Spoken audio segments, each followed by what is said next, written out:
Hello, this is SerbAtheist, and in this video I'm going to do a quick reply to the video in which I debate against Serbia. I knew this was going to happen.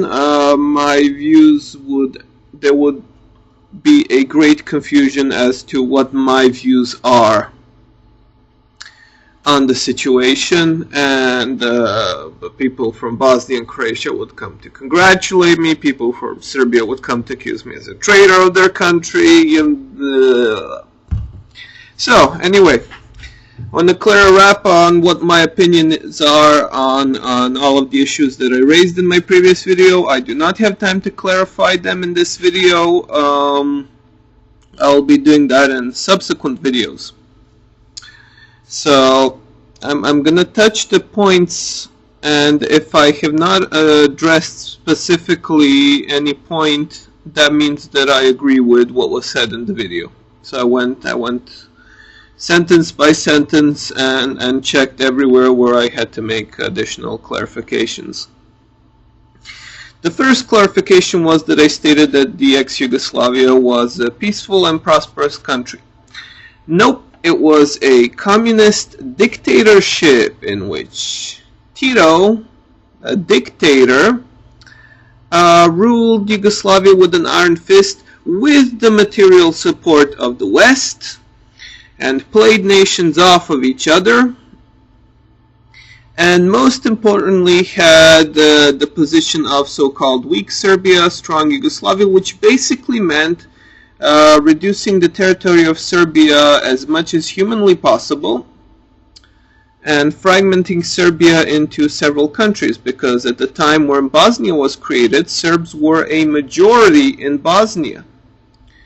Historically, Bosnia can be argued to be a Serbian country, although Croats have their claims, but like I said, if indigenous borders had been formed where Serbs were a majority, Serbia would be twice as large as it is today. But Serbia was basically gerrymandered, if you know what that term means, as much as possible, and furthermore carved into autonomous provinces. So it was a deeply contradictory leadership where regional rivalries were ruthlessly exploited, and of all the nations, probably Serbs ended up being screwed the most in this communist dictatorship thing.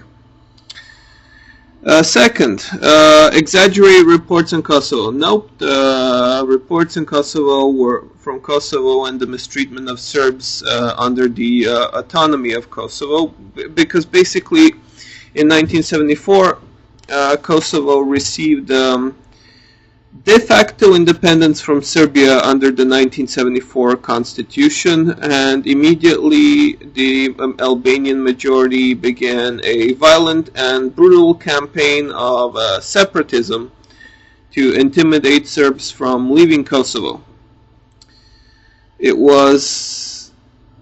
So this was years, even more than a decade before Milosevic even came to power, and it was this panic and desperation regarding the situation of Kosovo which swayed Serbs to the demagoguery of Milosevic, because Milosevic was actually the first person in 40 years to say something about the treatment of Serbs in Kosovo, and that basically gave him, combined with his communist credentials, which the old pensioners, crazy communist pensioners liked, was more than enough for him to wrestle the power in Serbia.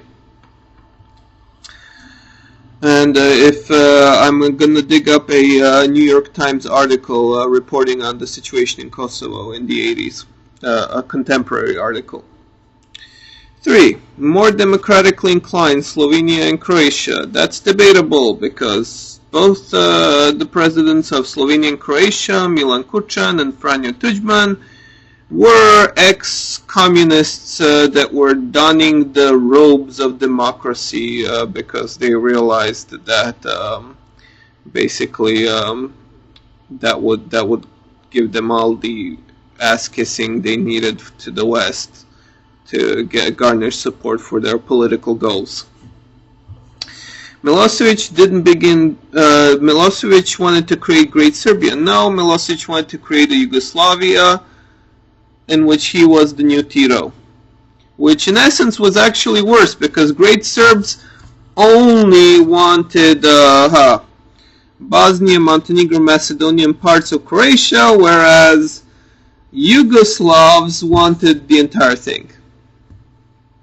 So that actually ended up being worse.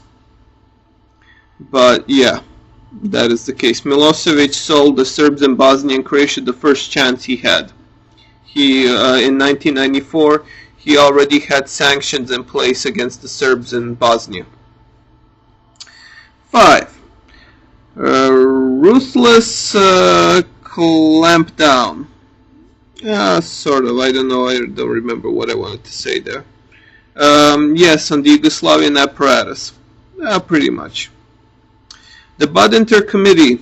It was justifiably resisted by Serbs because the borders in the ex-Yugoslavia were made under dictatorship without the consent of Serbian people. When Serbs protested against the 1974 constitution, they were ruthlessly subdued.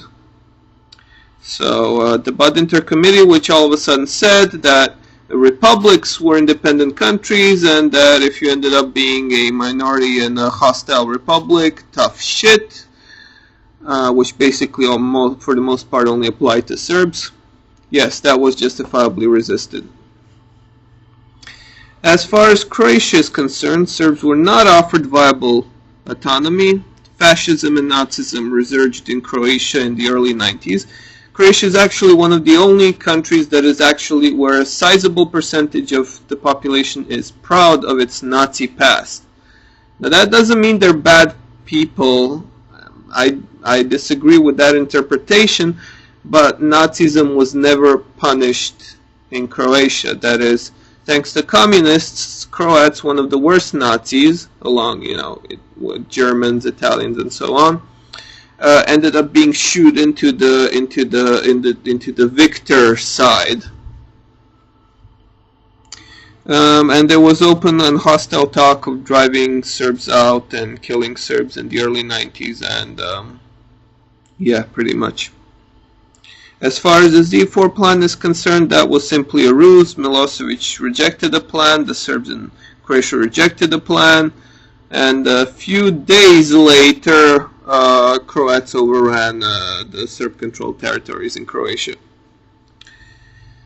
As far as aid is concerned, well, let me say, as far as what Serbs did in Bosnia, the total death toll in Bosnia is 65,000 Bosniaks, Muslims, that is, 30,000 Serbs, 5,000 Croats.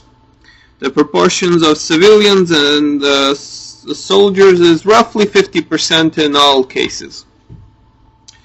So, however bad the stuff Serbs were doing, others were doing same things, only not in that degree.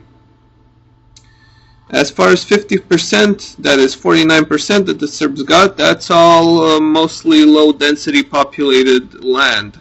Serbs lost presence in all major cities, Sarajevo, Tuzla, Mostar. The only city they ended up having is Banja Luka. As far as NATO intervention is concerned, it was done under false pretenses. There were reports that hundreds of thousands of Albanians were being killed by the Serbs. Even now, Albanians talk of the situation in Kosovo as genocide, whereas the total death toll on all sides, Serbs proportionally more with respect to their population in Kosovo, of course, was around 5,000 people. For comparison, the amount of death tolls, the amount of people dying in the NATO intervention, Serbs is 2,000 to 3,000. So you guys gave us a nice little World Trade Center right there. There are 25 times less of us than there are of you. Actually 30, more than 30 now. And finally, my opinions on the situation. Partition of Bosnia, partition of Kosovo, that's my opinion. Thank you very much.